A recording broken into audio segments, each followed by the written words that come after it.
My husband sent me a text on a Tuesday afternoon while I was sitting in my neighbor's living room for book club, a library novel open on my lap that I hadn't been able to concentrate on in 3 weeks. Dewey left it all to me, it said.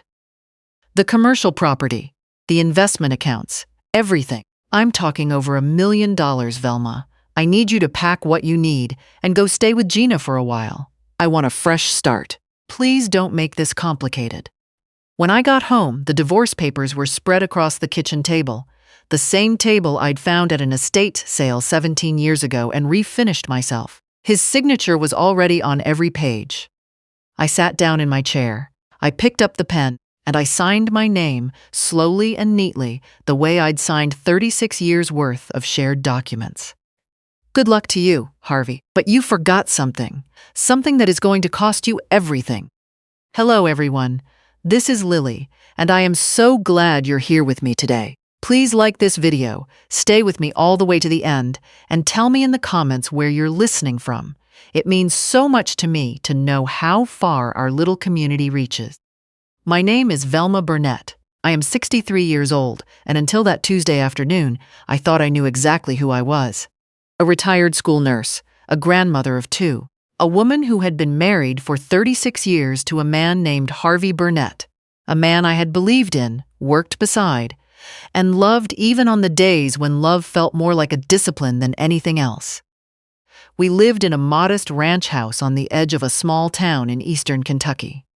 Nothing impressive from the streets, but I had spent decades making it into something warm.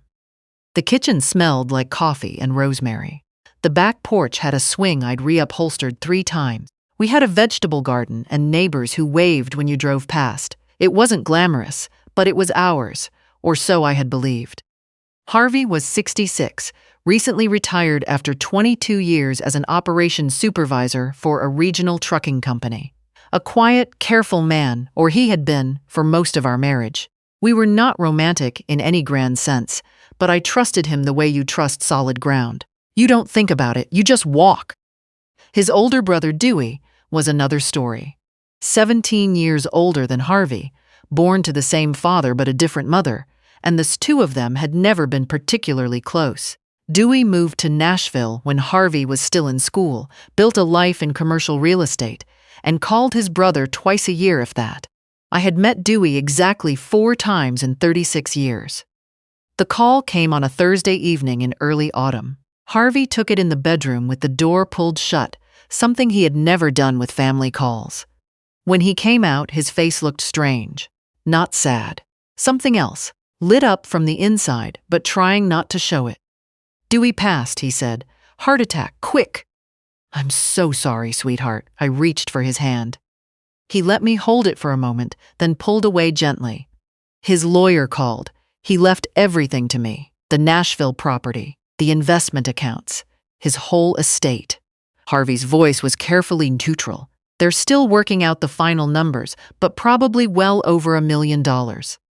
I felt a complicated rush. Sorrow for Dewey, yes, but also cautious hope. Our retirement savings were comfortable but not lavish. This kind of money meant security. It meant I could stop quietly worrying about what would happen if one of us needed long-term care down the road. Harvey, that could really change things for us. I was already thinking about our daughter Gina's student loan balance, about our grandson starting high school in a couple of years. We could do some real good. Harvey nodded, but he didn't say us. He didn't say we. He looked past me at something I couldn't see and said, yeah, it really could. I should have heard the distance in that single word. The weeks that followed were strange in a way that I kept explaining away. Harvey joined a gym, the first time in our marriage he'd done anything like that. He started buying new clothes, dark-fitted jeans and nicer shirts, and a jacket that cost more than anything I'd ever seen him choose for himself. He came home late, sometimes after 9, sometimes after 10, smelling of somewhere that wasn't home. He put a passcode on his phone for the first time in years and began leaving it face down on every surface. I wasn't stupid. I had been a school nurse for 28 years. I had watched hundreds of children try to hide things from me, and I knew exactly what concealment looked like. But I also knew Harvey, or I believed I did, and I kept telling myself there was an explanation that didn't require my life to fall apart. Maybe he was anxious about the inheritance. Maybe he was grieving in some private way. Maybe he just needed room. I gave him room. I gave him grace. I gave him the benefit of a doubt so enormous it had its own weather. Then came that text message. My hands did not shake when I read it. That surprised me. Everything went very still, the way air goes still just before a storm arrives.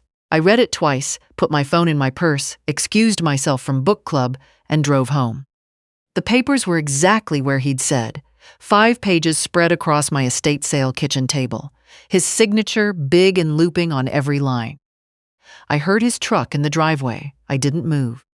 The front door opened, and Harvey walked in. He wasn't alone. Behind him came a woman I had never seen, late 30s, wearing clothes that announced themselves before you'd had a chance to look, with the particular proprietary posture of someone rehearsing a permanent role. Velma. Harvey's tone was almost apologetic, but not quite. I wasn't sure you'd still be here. I live here, I said.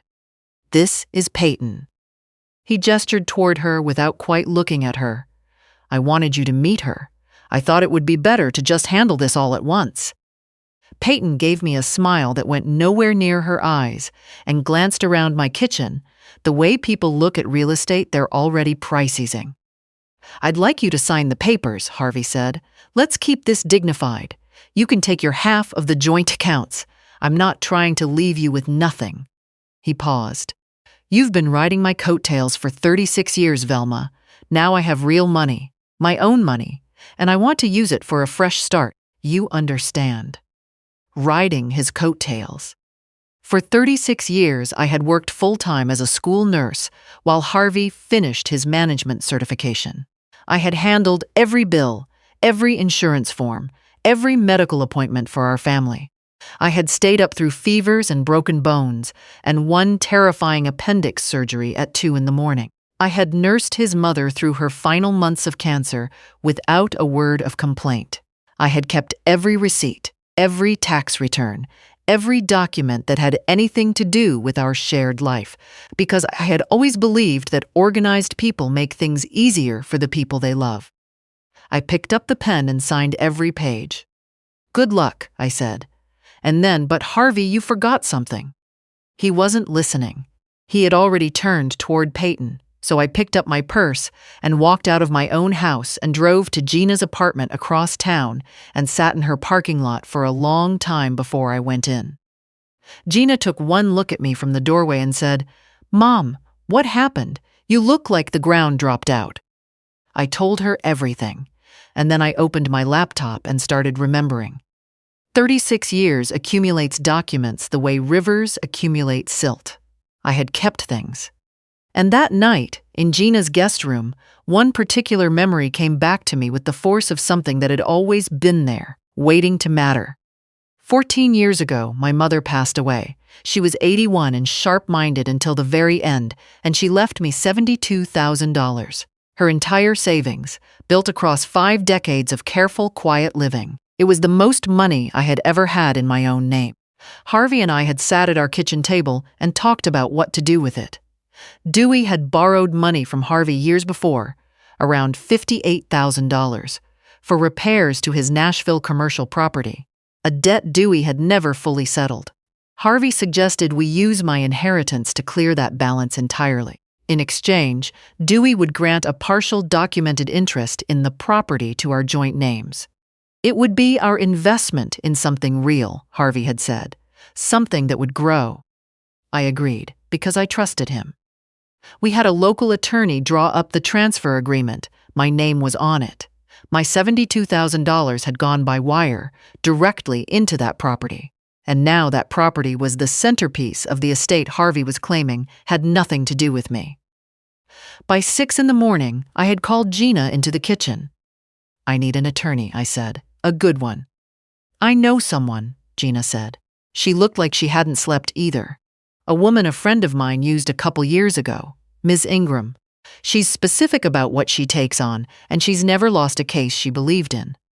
Good, I said. I need specific.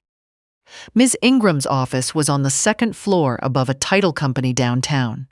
She was a small woman in her early 50s, reading glasses on a beaded chain, a handshake that meant something. She listened to everything without interrupting, took notes in a precise hand, and when I finished, she was quiet for a moment. "The $72,000, she said. "Do you have documentation?" "I have the original transfer agreement, the notarized attorney letter, and the bank statements showing the wire." She set her glasses on the desk. "Mrs. Burnett, your husband just made a significant legal error. I intend to make sure he understands exactly what it cost him." Within 48 hours, she had filed a response to Harvey's petition and sent a detailed request for full financial disclosure. Every account, every asset, every dollar of Dewey's estate. I also hired a private investigator, a man named Ronnie Glazer, a retired state trooper who was matter-of-fact in the way that people are when they have seen too much to be surprised by any of it. Within 10 days, he brought me a folder. "Your husband has been seeing this woman for at least 8 months, Ronnie said, sliding photographs across his desk. "Before the inheritance. Well before." He paused to let that land. "He opened a private account the week after Dewey died. He has spent approximately $90,000 in the past 4 months. A new truck for himself, jewelry, hotel stays, and what looks like a vacation out of the country." I looked at the photographs. Harvey laughing. Harvey's hand at the small of Peyton's back. Harvey at a restaurant I had never been taken to in 36 years of marriage. The pictures hurt in a specific way I hadn't expected, not because I wanted him back, but because of the sheer arithmetic of it. All those years, and this is what he had been deciding we were worth. "Can we use this?" I asked. "Every bit of it." Ms. Ingram was very pleased, but a week later, she called me with something else. "I need you to look at something," she said. She turned her laptop around, Peyton's social media, a photograph taken 3 weeks after I had left, my kitchen windowsill, my rosemary plant, my old porch swing visible through the glass. The caption read, "Starting our forever in the most beautiful home, so grateful for this new chapter." The next photograph was Peyton's left hand, a ring that caught the light like it was trying to make a point. "He proposed to her," I said, "in my house while we are still legally married. And that stone," Miss Ingram said, "is going to run at least $40,000 of community funds, spent on his fiancée before the divorce is finalized." She was already pulling up a form. "We're filing for an emergency hearing." The hearing was set for a Monday morning. I wore my navy blazer, the one I had worn for 30 years of school board meetings and parent conferences, and sat beside Ms. Ingram while Judge Hensley reviewed our motion. Harvey sat across the courtroom with his attorney, a younger man who kept adjusting his collar. Harvey looked almost bored, which told me precisely how afraid he wasn't. That was about to change. Judge Hensley was a tall woman in her 60s, with silver hair pulled straight back and the expression of someone who had heard every version of every story and was not in the market for new material. "Mr. Burnett," she said, "is it accurate that you moved another individual into the marital residence while divorce proceedings were pending?" Harvey's attorney rose. "Your Honor, my client believed he had every right to occupy the marital home." "Is it accurate that photographs from inside this home have been posted publicly by this individual?" She held up a printout. A pause. "Yes, Your Honor." "And is it accurate that you became engaged to this individual, using funds from accounts that have not yet been adjudicated, while still legally married to the petitioner?" The pause was longer. The hearing lasted just under 2 hours. Miss Ingram presented everything the way a surgeon works. Cleanly, without wasted motion. The $72,000 and the transfer agreement, the $90,000 spent on Peyton, the Instagram photographs from inside my home, the engagement ring. Judge Hensley's expression went somewhere between grim and disgusted with each piece of evidence. Her ruling was brief and direct. Harvey had 72 hours to vacate the marital residence along with Peyton. All accounts containing funds originating from Dewey's estate were frozen pending full financial discovery. No expenditure over $500 without prior court approval. Temporary spousal support of $2,500 per month, effective immediately. Court to reconvene in 30 days. The gavel came down. Harvey's face went the color of old clay. I walked out of that courtroom into cold air and let myself breathe for the first time in weeks. The retaliation arrived fast, messages I didn't answer, calls I forwarded directly to Ms. Ingram. Harvey appeared at Gina's building twice. The second time, the property manager asked him to leave. My son Rick, who lived 3 hours away and had been carefully neutral since the separation, called me after Harvey phoned him insisting I had manipulated the judge and turned everyone against him. "Mom," Rick said, "I need to hear your version." I sent him the documents. He drove down that weekend and sat in Gina's kitchen, going through everything quietly, for a long time. "He told me you'd changed," Rick said finally, "that you'd been making his life miserable for years." He looked at the papers. I didn't want to believe he could do this, but this is who changed.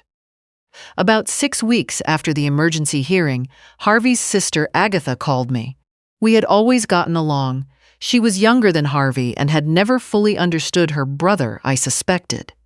She asked if we could meet for coffee. She looked uncomfortable from the moment she sat down. She stirred her cup twice without drinking from it. "He asked me to call," she said.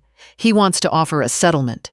He'll give you the house outright, sign his half over to you free and clear, plus $150,000 cash. In exchange, you drop any claims against the estate and don't pursue the dissipation allegation." $150,000. I held the number in my mind the way you hold something with unexpected weight. It was real money. It was security. It was a lot of reasons to say yes. "Agatha," I said, "your brother spent $90,000 of our shared money on a woman he had been seeing for 8 months before he told me our marriage was over. He moved her into my home. He bought her a ring with our money while we were still legally married. And 14 years ago, I put my mother's entire life savings into a property that he is now claiming has nothing whatsoever to do with me." I set down my cup. "That offer doesn't come close to addressing any of that." She looked down. "He said you'd say no." He was right. "Velma," she hesitated. "I love my brother, but I've known for a long time that he can be selfish. This whole thing, I'm sorry. I'm genuinely sorry this happened to you." "I know," I said, "and I'm sorry you're caught in the middle of it." The final hearing was held on a Tuesday in late February, 5 months after Harvey's text arrived. The courtroom was fuller than I expected. Harvey had upgraded his attorney, a polished man from Lexington who charged more per hour than I used to make in a week. Judge Hensley made no small talk. She worked through the evidence methodically, then addressed Harvey directly.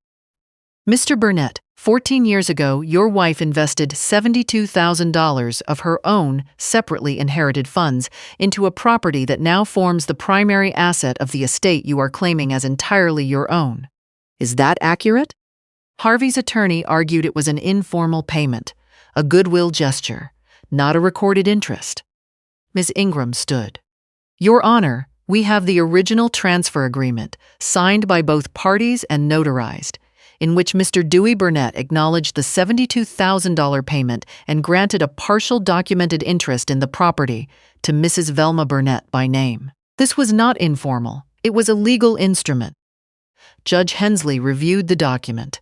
Then she looked at Harvey for a long moment. "You were present when this agreement was executed."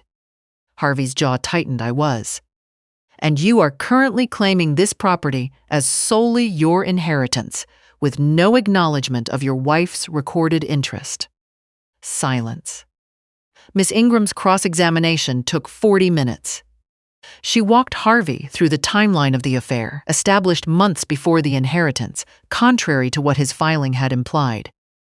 She presented the $90,000 in expenditures line by line: the truck, the jewelry, the hotel receipts, the engagement ring. She presented Peyton's social media posts from inside my home. She was precise in the way that good attorneys are, not cruel, just clear. Harvey contradicted himself twice on dates. His attorney objected where he could. The record was already written. Peyton was called briefly. She held together for the first few questions, then came apart when Ms. Ingram introduced a text she had sent Harvey in June, 3 months before Dewey died, that read, "When things change for you financially, will you finally be ready? We've waited long enough."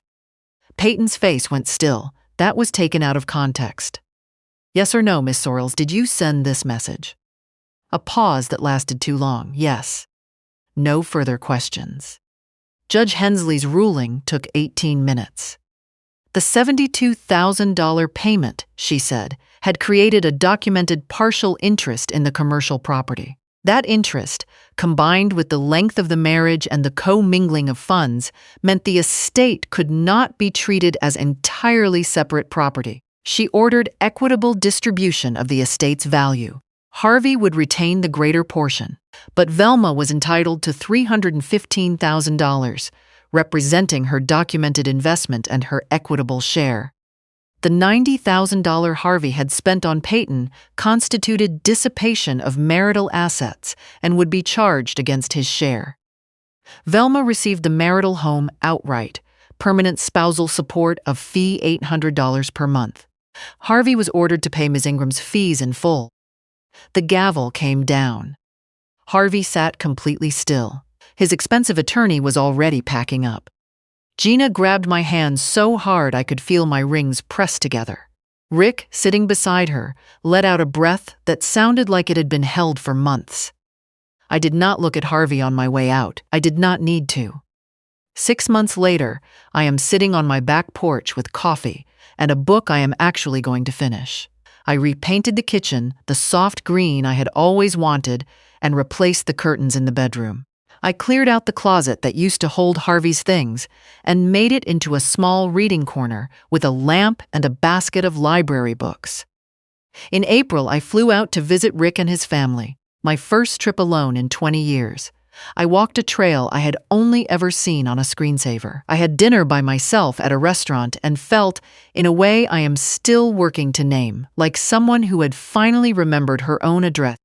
Through Agatha, who calls occasionally, carefully, kindly, I have heard the outline of what came next for Harvey. Peyton left him within weeks of the ruling. She moved back home. Her social media went quiet. Harvey is renting a 2-bedroom apartment on the south side of town, still contesting small details of the settlement with an attorney he can no longer properly pay. Gina speaks to him sometimes, briefly. Rick is more guarded. Harvey had built his fresh start on the certainty that money would buy him a new life, but money turned out to be the only part of the arrangement Peyton had ever actually wanted. I am 63 years old. I have a house that is mine, a savings account that is growing again, and mornings that belong entirely to me. My mother left me $72,000 14 years ago. She built that money slowly, carefully, across 50 years of ordinary living, and she left it to me because she wanted me to be safe. In the end, in a way she could not possibly have imagined, it was exactly what kept me safe. It was the thing Harvey forgot, the thing that gave me back everything. If any part of this story speaks to you, please leave a comment, share it with someone who needs to hear it. And remember, what you have built does not disappear just because someone decided it was inconvenient to acknowledge. Your history belongs to you. Stand in it. Thank you for being here with me today. I'll see you next time.